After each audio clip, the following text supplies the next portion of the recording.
E agora é hora do quadro 8 em ponto. Olha, dados do IBGE apontam que metade das empresas brasileiras fecha as portas antes de completar 5 anos de vida, ou até bem antes disso, viu? Nesse momento de crise que o país atravessa, cada vez mais pessoas têm procurado investir no próprio negócio, mas é preciso atenção para que o sonho não vá por água abaixo. Para falar sobre esse assunto, eu converso agora com o advogado Renato Marcondes Brincas, que é o nosso convidado de hoje aqui no 8 em ponto. Tudo bem? Seja bem-vindo, bom dia. Muito obrigado, bom dia. Metade das empresas fecham antes de 5 anos, tem muita empresa que fecha até muito tempo antes que isso, 1 ano. Por que isso acontece, hein? Bom, os motivos são vários, mas parece-me que a gente tem uma conjunção de fatores, uma questão cultural brasileira, nós somos adeptos ao jeitinho, ao improviso, até porque somos muito criativos e isso muitas vezes nos impede de planejar.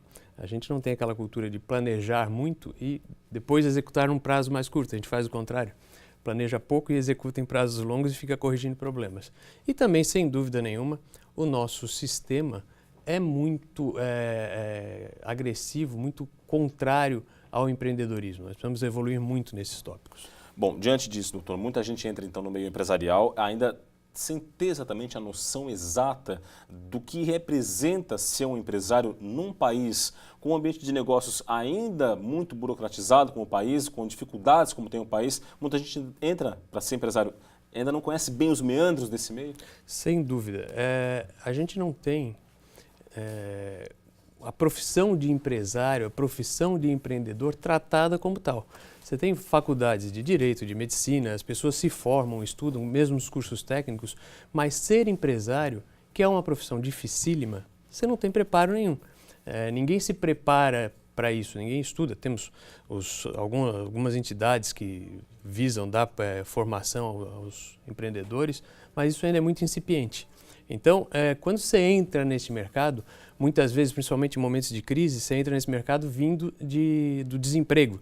Você teve uma rescisão de contrato de trabalho, você vai se tornar um empreendedor. Só que você vem com uma cultura completamente diferente. Você vem com a cultura de empregado querendo se tornar um empreendedor, que você tem que enfrentar outros problemas que você simplesmente não conhece. E isso, logicamente, repercute numa grande quantidade de insucesso. Bom, Renato, dentro dessa área, né, você falou muito em planejamento, né, que o brasileiro planeja pouco na hora de empreender. O planejamento jurídico é vital para uma empresa, né? Por quê? Sem dúvida nenhuma. E veja, toda a vida da empresa será baseada na questão, como ela é formada juridicamente.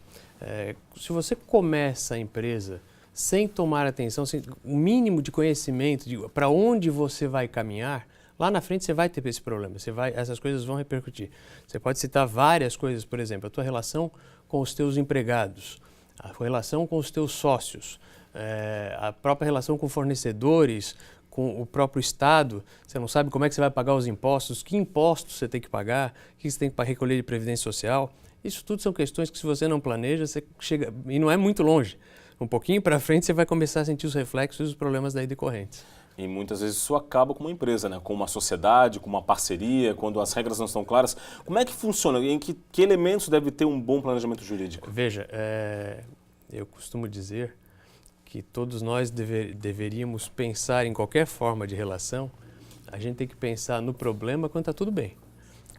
Enquanto estamos amigos, estamos conversando, estamos com um objetivo comum, é que a gente tem que pensar como é que a gente vai resolver o problema na frente.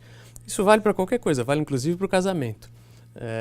Quando você casa, dificilmente você vai conseguir conversar com a sua esposa, seu marido. Se nós formos divorciar, como é que faremos? O duro é fazer isso na hora que vocês estão brigando, na hora que vai divorciar. Uma sociedade é muito parecida, a relação de sociedade é muito parecida com o casamento. Você tem que pensar no começo, se der problema, como é que a gente vai fazer? Como é que a gente vai solucionar os conflitos? Quais são os mecanismos de solução de conflitos que nós vamos adotar? E isso parece muito complexo, mas não é. São regrinhas simples. A gente vai dividir assim ou não, ou a gente vai ter uma cláusula de arbitragem para resolver os conflitos, para não ter que ir ao Poder Judiciário. Isso são coisas simples que, se você tiver um pouco de preparo e um pouco de assessoria, você consegue criar, mas você tem que pensar isso no começo da relação. Ou seja, nesse aspecto, o apoio de um profissional especializado, um advogado, enfim, é essencial, né? É essencial. E veja, um advogado, um bom contador, são alguns profissionais que todo empreendedor, todo empresário, mesmo que iniciante, deve se preocupar em estar bem assessorado. Você não pode começar nenhuma atividade.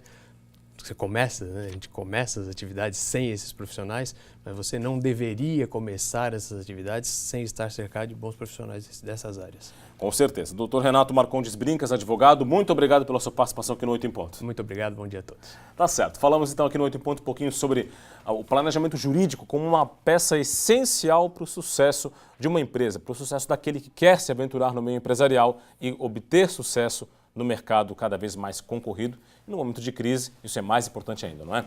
O SC no Ar segue com muitas outras informações só para você.